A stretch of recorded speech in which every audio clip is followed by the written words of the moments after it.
Olá novamente, seja bem-vindo à terceira parte da nossa série Derrotando Gigantes, onde vamos continuar aquelas questões do PAS, primeira etapa do segmento 2022, que ficou faltando ali da nossa última aula.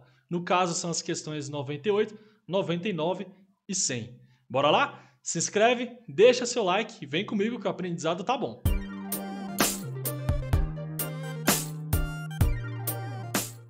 Beleza, pegando então aqui a questão 98, diz o seguinte: isometrias são movimentos rígidos, como os de rotação e translação, por exemplo, e elas aparecem com muita frequência nos trabalhos de Esker. Porém, não é possível verificar elementos desse tipo de transformação na obra apresentada. Bom, essa questão aqui está bem simples, né? Olha só o que ele colocou. Que não é possível. Mas vamos voltar lá na primeira gravura, aquela gravura inicial que tem antes do texto. No caso, essa daqui. Se a gente pegar e prestar atenção nessa parte dos pássaros que temos, eu vou até separar um recorte específico aqui, dá para perceber que está acontecendo sim um tipo de isometria. Olha só o que nós temos naquele pedacinho bem ali. Eu tenho esse pássaro preto e ao lado, exatamente igual a ele, eu tenho outro pássaro preto. Até coloquei ele aqui em definição. E essa partezinha que nós temos aqui é justamente um trecho de translação. Eu estou movendo ali a minha figura, movendo os pontos dela que eu tenho, só que sem alterar realmente o formato da minha figura. Eu só estou trocando ela como se fosse de posição. Isso aqui é apenas um dos exemplos. Eu também poderia analisar aqui, eu tenho outro pássaro aqui. Tem várias opções aí para você analisar. Então a gente consegue ver que tem sim esse tipo de isometria. Eu poderia pegar também essa figura branca aqui, com essa outra figura branca que eu tenho aqui, e por aí vai. Então tá acontecendo sim esse tipo de isometria. Então essa resposta aqui, ela vai ser errada, porque ele está falando que não tem nada. Questãozinha bem fácil, nada de cálculo, apenas analisar. Agora vamos pegar aqui a questão 99, que diz assim: o poliedro destacado na figura 2 é convexo. Olha só aqui, primeira coisa. É convexo. Portanto, caso se defina V como um número de vértices, A como um número de áreas e F, opa, áreas, isso aqui também tem alguma coisa errada, hein? E F como um número de faces desse poliedro, o teorema de Euler, ou melhor, o teorema de Euler, imporá que V menos A mais F é igual a 2. Gente, essa questão aqui ela tá toda errada, né? Primeiro que ela tá falando que aquele poliedro da figura 2, ele é um poliedro convexo. Ué, Felipe, e não é não? Não, claro que não é. Gente, vamos lembrar da nossa definição de poliedro convexo. Aquelas figuras que são convexas são aquelas que quando eu selecionar qualquer ponto, dois pontos na verdade dentro daquele poliedro, eles terão como ter uma linha ali cortando eles, onde vai estar na superfície da figura. Só que não é o que acontece aqui. Vamos lembrar que isso aqui é uma figura tridimensional. Se eu pegar, por exemplo, um ponto aqui, ó, nessa parede branca aqui do meu recorte, e pegar um outro ponto aqui, ó, na parede cinza aqui embaixo, nessa superfície do, como se fosse tipo o chão ali do meu recorte, se eu fosse estabelecer uma reta entre eles, essa reta é como se ela estivesse meio que suspensa no ar.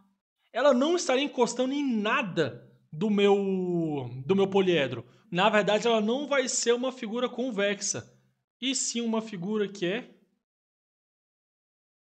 côncava, por conta justamente dessa situação onde tem pontos aí que a gente estabelecendo a reta entre eles não está dentro ali da superfície, não está dentro do espaço daquela minha figura. Só que ainda tem mais coisa errada na questão, porque depois ele falou aqui, ó, que o A da nossa relação de Euler é valor à área. Não é, gente. A nossa relação de Euler, ou teorema de Euler, é relacionado aqui aos nossos vértices, isso estava certo. É relacionado aqui às nossas faces, isso também estava certo aqui, olha, ele colocou faces, só que é relacionado também com a nossa quantidade de arestas, não de áreas da nossa figura. Então, por mais que aqui ele tenha representado a formulazinha, não adianta nada, porque ele colocou que é referente ao número de áreas. Não tem nada a ver com área. É simplesmente a quantidade de arestas. Então, questão 99 também está errado apenas por conceitos básicos. Por último, temos aí a nossa questão de número 100. E a nossa questão 100 diz o seguinte: considerando que os pontos I e L na figura 2 estão no espaço, calcule o comprimento de segmento de reta IL, supondo que L, que é do lado, né, a medida do lado que a gente já viu nas outras questões do outro vídeo, corresponde à raiz de 1.200. Após efetuar todos os cálculos solicitados, despreze para a marcação a parte fracionária do resultado obtido, caso exista. Beleza, então isso aí é apenas o valor que é que ele deseja aí, que o examinador deseja representar. O importante é, ele quer saber qual que vai ser o comprimento desse segmento. Beleza, vamos analisar novamente a nossa figura. E aí ele está querendo saber sobre justamente ali os pontos I e o ponto L. Então, no caso, seria esse ponto que temos bem aqui e esse ponto que temos bem aqui. Na verdade, não ficou muito visível de amarelo. Deixa eu passar o vermelho aqui, ó. Pronto, agora sim está visível. Então, seria mais ou menos um segmento entre eles, bem assim. Fechou. Então, ele quer saber qual que é esse comprimento. Pessoal, aqui a situação, o cálculo está bem simples. O que eu vou fazer? Primeira coisa, eu vou ignorar toda essa parte de fora aqui. E vou imaginar apenas esse recorte como sendo um cubo. E por que, Felipe, que você vai fazer isso? Porque esse trechozinho que eu tenho aqui nada mais é do que justamente uma diagonal do cubo. E para calcular a diagonal de um cubo, nós temos uma formulazinha, ou seja, cálculo fácil. Bora lá, vamos passar para uma tela em branco para fazer essa fórmula. Show! Então a nossa formulazinha vai ser assim, ó. Eu vou ter que D de diagonal é igual a raiz de 3 vezes a medida do meu lado.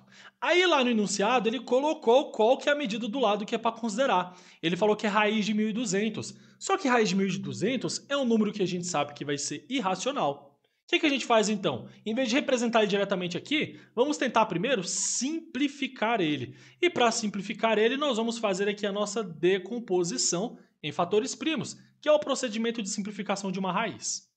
Então vamos botar o 1.200 aqui, vamos botar uma barrinha e vamos começar a dividir. Começamos sempre primeiro pelo 2, dividindo por 2 o resultado vai ser 600. Dá para dividir por 2 de novo, que ainda é um número par, 300. Por 2 de novo, 150. Por 2 de novo, 75. Aí agora já não dá para fazer por 2, aí eu vou fazer por 3. Como que você sabe que dá para fazer por 3, hein, Felipe? Porque o 75 aqui, ó, se eu somar os algarismos dele, 7 mais 5, o resultado é 12. É um múltiplo de 3, ou seja, eu sei que o 75 também é um múltiplo de 3. Então eu vou dividir por 3 aqui. E dividindo por 3, o resultado vai ser 25. Aí agora já não dá mais para dividir por 3, porque dessa vez a minha soma de algarismos aqui vai dar 7. Não é um múltiplo de 3. Então eu vou passar para o número primo seguinte, que vai ser o 5. Que vai dar 5, e por 5 mais uma vez deu 1. Como deu 1, a gente encerra. Aí o que a gente faz? Como eu estou trabalhando com uma raiz, a gente vai pegar esses fatores que temos aqui e vamos agrupar eles de acordo com o índice da nossa raiz. Como eu estou falando justamente de uma raiz quadrada, ou seja, com índice 2, eu vou agrupar aqui de 2 em 2, formando potências de expoente 2 também. Então eu vou pegar aqui, ó, 2, 2. Esse 3 aqui, ó, ele não tem par, tá sozinho, coitado, vai ficar sozinho aqui. E 2 de novo. Ou seja, eu consigo estabelecer que o 1.200 é a mesma coisa que 2 ao quadrado vezes 3 vezes 5 ao quadrado, de acordo com os meus pares. Aí eu vou pegar e vou trocar isso lá na minha formulazinha que eu tenho da minha diagonal. Então eu tinha raiz de 3 vezes raiz de 1.200. Dessa forma eu fiquei com raiz de 3 vezes raiz de 2 ao quadrado vezes 3 vezes 5 ao quadrado. Aí agora eu vou organizar isso aqui. Como esse 2 ao quadrado e o 5 ao quadrado eles estão compartilhando aí do mesmo expoente e estão em forma de multiplicação, eu vou deixar os dois como se fosse dentro de parênteses com apenas um expoente do lado de fora. Aí vai ficar assim, ó. Diagonal vai ser igual a raiz de 3 vezes, abre parênteses, 2 vezes 5 elevado ao quadrado vezes 3. 2 vezes 5 eu posso resolver, que no caso o resultado vai ser igual a 10. Raiz de 3 vezes 10 elevado ao quadrado vezes 3. Aí agora eu vou aproveitar aqui e vou cortar aquele expoente. Como aqui eu tenho um 2 e o meu índice aqui da raiz também é 2 por ser uma raiz quadrada, eu vou cortar ele. Dessa forma esse 10, ele vem para o lado externo multiplicando. Só que o raiz de 3, ele vai permanecer do lado de dentro. O 3 vai permanecer dentro da raiz. Então vai ficar assim. Diagonal é igual a raiz de 3 vezes 10 vezes raiz de 3 de novo. Pronto, aí agora eu vou fazer aqui simplesmente a aplicação do meu princípio de multiplicação algébrica. Vou multiplicar os termos que são iguais, raiz de 3 vezes raiz de 3, que vai ser igual a raiz de 3 ao quadrado. 10 vezes raiz de 3 ao quadrado. E aqui, como está elevado ao quadrado uma raiz, eu posso cortar também um com o outro, que vai sobrar apenas o 3.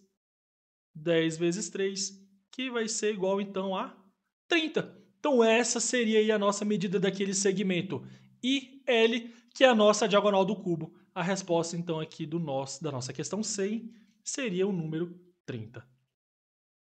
Prontinho, pegamos aí as 3 questões restantes desse bloco e conseguimos ver que às vezes o cálculo nem precisa ser, na verdade, um cálculo de verdade. É só analisar, usar do raciocínio lógico e assim conseguir chegar em respostas de maneira fácil e às vezes até economizando um tempo. Mas claro, para isso é preciso muita prática, muito estudo e entender direitinho os conceitos por trás ali que a gente está trabalhando. Mas é isso, espero que você tenha gostado, que tenha entendido bastante aí dos conceitos geométricos que revisamos com essas questões. Se gostou, manda para um amigo que também pode achar bacana, que também ele bateu cabeça com essas questões do PAS e não deixa de curtir e se inscrever no canal, porque aqui a matemática está sempre disponível e, como você sabe, vai estar sempre ao seu alcance. Beleza? Te vejo no próximo vídeo. Até a próxima!